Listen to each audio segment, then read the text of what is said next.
Terus ini kan dulu sempat dapat bantuan PKH. Iya. Itu memutuskan untuk mengundurkan diri. Ah. Menyesal atau enggak keluar dari sebagai penerima bantuan PKH?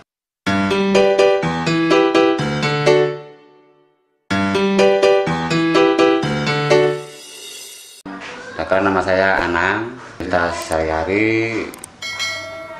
kerja di pembangunan, kedua sampingan ya ini kerjaan reparasi sepatu. Di bangunan sebagai apa? Tukang, apa kuli, apa? Sekarang dulu kuli, sekarang ada pengembangan sedikit ya, jadi pemborong kecil-kecilan lah. Reparasi ini sudah berapa lama? Reparasi ini sebetulnya udah lama, mungkin 7 tahun dan dulu bukan di sini, bukannya di Betak gitu, pinggir jalan. Ya, kebetulan saya duluan kopi saya kan jadi pemborong, jadi saya tekuni pembangunannya, jadi reparasi sepatu ini cuma buat sampingan tuh. Kalau untuk yang jadi konsumen, kira-kira berapa orang per bulannya gitu? Kurang lebih kalau per hari itu kadang 4 orang kan gitu. Jadi per sepatu ini kan kadang saya hargai cuma 25.000. Jadi kalau anggap aja kalau per hari 4 kan 100. Di 1 bulan anggap aja 3 juta lah gitu. Ya kadang ada, kadang nggak ada gitu, tapi buat kebutuhan sehari-hari lah gitu. Jadi nggak bisa menetap lah gitu. Soalnya kalau di rumah ini kan masalah itu kan cuma awalnya kan cuma iseng mas itu. Jadi lama-lama kok ada kan gitu ya mau gimana lagi ya diteruskan aja kan gitu. Ya. Biasanya yang kesini orang-orang kampung sini apa mahasiswa yang kos di sini? Biasanya orang kampung sama mahasiswa itu. Kalau mahasiswa nggak sekolah ya dampaknya ya agak sepi gitu. Biasanya 4 merosot jadi 2 gitu. Makanya dan nggak bisa menentu.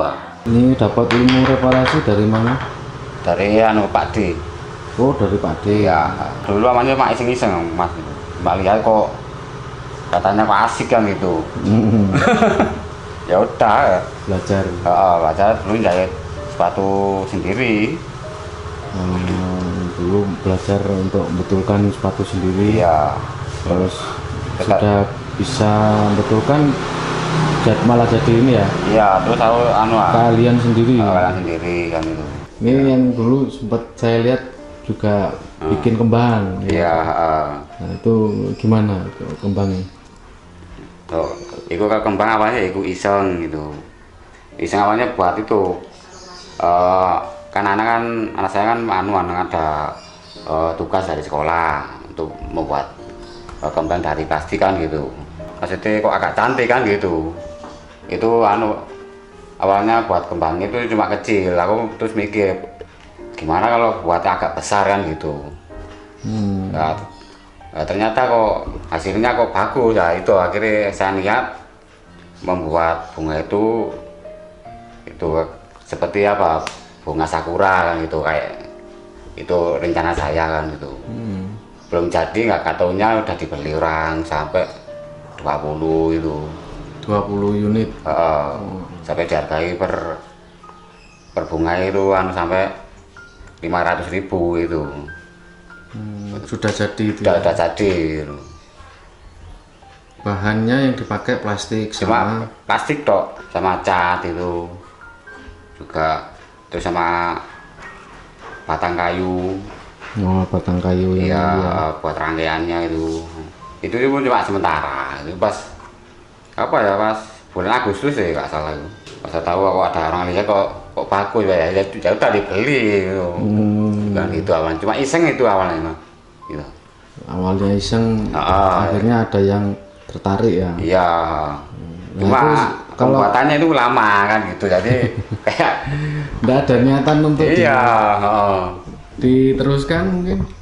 Kalau diteruskan tuh ya oleh tuh apa ya, kalau itu hobi ya boleh lah, tapi untuk dagang mungkin nggak bisa. Nggak bisa ya. Jadi mungkin nanti ada waktu senggang, ada ya, sambil buat, sambil jalan gitu ya, sambil dijual gitu ya. Itu yang penting ada jiwa seni, kedua kemampuan, ketiga niat.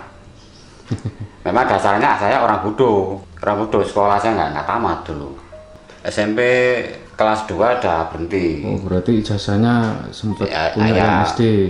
SD. Itu ya kak misal ya. Ya mungkin kalau sekolah kan nggak sampai segini kan gitu dulu. Tapi saya ada niatan, nggak taunya ya Tuhan mengasih jalan, terus kita banyak teman pun di atas rata-rata kemampuan saya, di atas rata-rata pendidikan saya, jadi saya belajar pengalaman.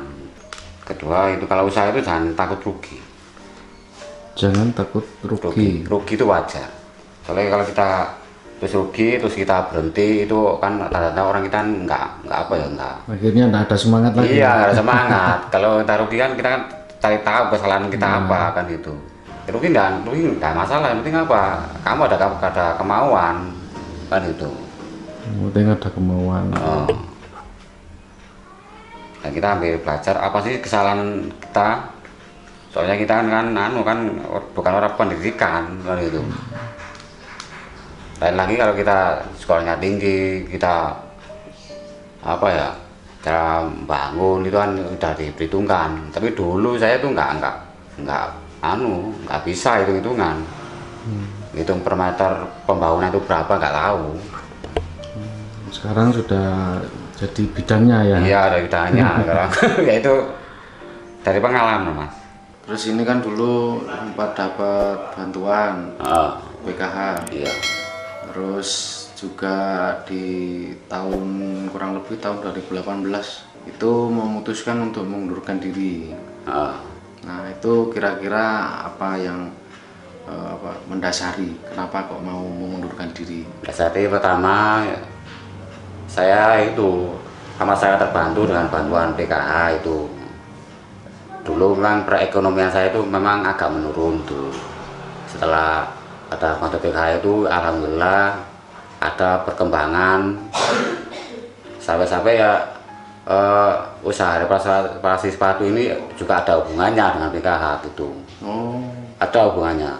Dulu saya untuk beli lem, benang dan sebagainya itu nggak ada uang, akhirnya ada bantuan PKH. Sebagian kecil saya berikan buat modal. Nah, setelah itu hari demi hari, bulan dan tahun, kehidupan perekonomian saya agak meningkat. Terus saya memutuskan untuk berhenti. Itu memang keputusan sendiri ya? Iya, nggak ada paksaan.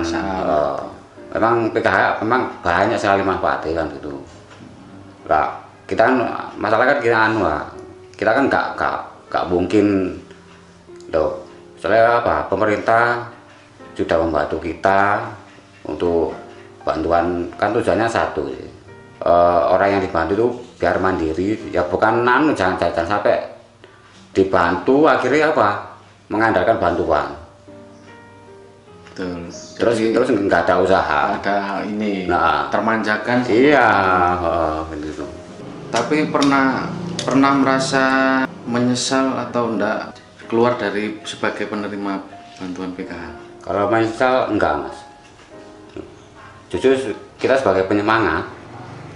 Jadi kita dapat bantuan orang itu kita bisa usaha, bisa mandiri. Soalnya gini ya. Kan kita buat sekolah, buat anak, ya kita sebagai orang tua kan gimana caranya kita untuk memenuhi kebutuhan anak sebagai sebagai layaknya kepala rumah tangga kan. Ya, jadi tetap ada kewajiban yang tetap bantuan itu kan tujuannya satu untuk anak memang betul, tapi kan harus ada usaha supaya pemerintah itu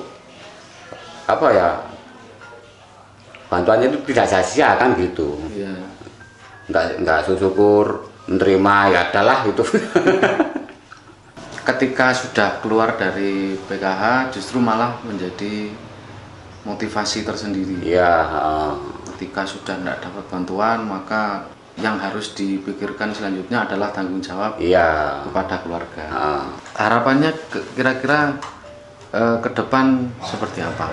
Ya harapannya ya semoga rezeki saya lancar, keluarga sehat, ya usaha sepatu ini lancar lah, meskipun nggak rame tapi ada masukan, nggak masalah. Buat apa, anggap aja ini sebagai tabungan anak kan itu.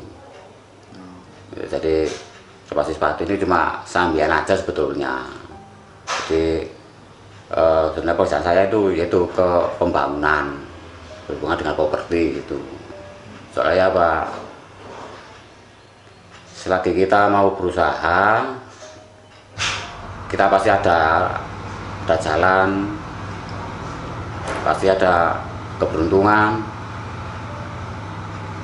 selagi kita usaha. Kedua, jangan sekali apa ya, kita itu pantang menyerah gitu. Segala, jadi tetap harus semangat. Iya, harus semangat. Memang apalagi dengan kondisi pandemi ini gitu. Kalau kita loyo gara-gara pandemi akhirnya takut keluar dan sebagainya, oh ya boleh keluar, tapi kan kita harus mematuhi protokol lah gitu. Yang penting ya keluarga tetap dinafkahi, sehat selalu dan sebagainya, itu aja Mas. Ya ini saya kan bawa 2 sepatu.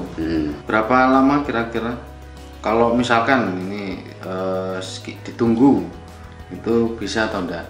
Bisa kalau tunggu. Bisa. Kurang lebihnya berapa? Kurang lebih kalau jahit itu kurang lebih ya 1 jam sampai 2 jam gitu. Kalau jahit. Dilihat dari kondisi Mas. Iya. Kondisi kalau parah ya 2 jam. Kalau lem tuh tunggu keringnya itu gak lama ya? Enggak lama kok. Tapi biasanya konsumen mintanya ditinggal. Ditinggal. Biasanya ditinggal ya, biar maksimal hasilnya. Kalau ditinggal selesainya ya paling ya 1 hari itu. Oh besoknya.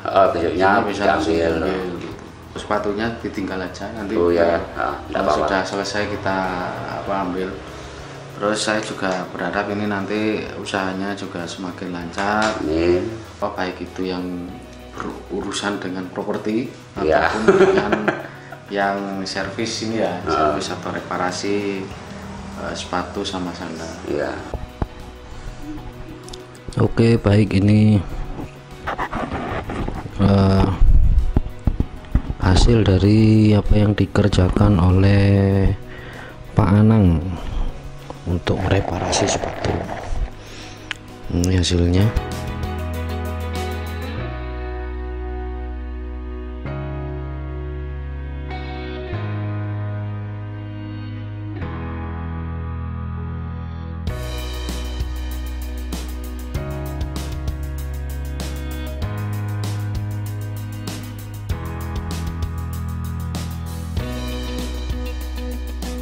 Satu lagi ya, ini sebagai informasi aja, jadi ini bukan sepatu saya, ini sepatu yang ditinggal, istilahnya sudah tidak terpakai gitu ya.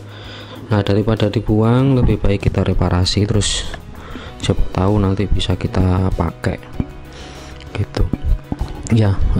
Sekian video kali ini, terima kasih telah menonton video kali ini. Jangan lupa untuk memberikan like-nya apabila Anda suka dengan video ini, dan jangan lupa juga untuk subscribe. Selain itu, saya lihat di sini kan banyak yang tidak subscribe ya, tapi yang saya harapkan itu walaupun tidak subscribe, tapi mohon keikhlasannya untuk bisa men-share video ini supaya bisa lebih banyak orang tahu, dan semoga video kali ini menginspirasi. Terima kasih sekali lagi, sampai jumpa di video yang lain. Wassalamualaikum warahmatullahi wabarakatuh.